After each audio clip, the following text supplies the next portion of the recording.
So hey there, thanks for checking out my shorts. I do greatly appreciate it, and my videos here on YouTube. If you're interested in the suppliers or some of the parts that I've used during some of these videos, check my live section. I usually do one a week live on TURO, also on automotive news, and just kind of general tips, just things along that line. Kind of a hobby of mine, nothing more, nothing less. But I'm doing a set of brakes today on a Hyundai Genesis, and it's going to be my next turbo car. So I've got to get it up for standards in Ontario for safety, so it's had its pre-safety done. I usually like to start off with making sure everything's functional and up to date as far as when it's on TURO. That way I can kind of say to myself, I've got 12 months or maybe even 2 years before I've got to readdress this brake system again.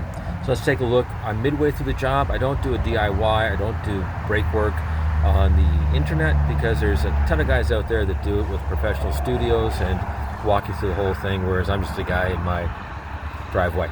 So let's take a little look.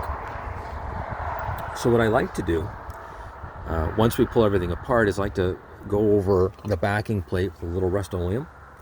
The idea here is to kind of prevent some rust and corrosion. There's some already set in, but this will eliminate that down the road. So next time I get into this particular brake job, it'll be a little easier. There'll be less corrosion to deal with.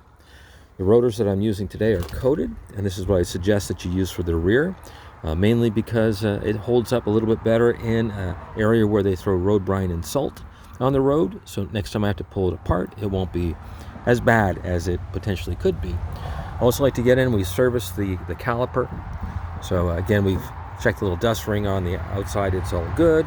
We've gone ahead, we've done a little coating of black trim clad paint. Again, we've cleaned the rust and corrosion off of it. We also put a little nipple cover on the back so we can get into it later on to do a little bleeding if need be.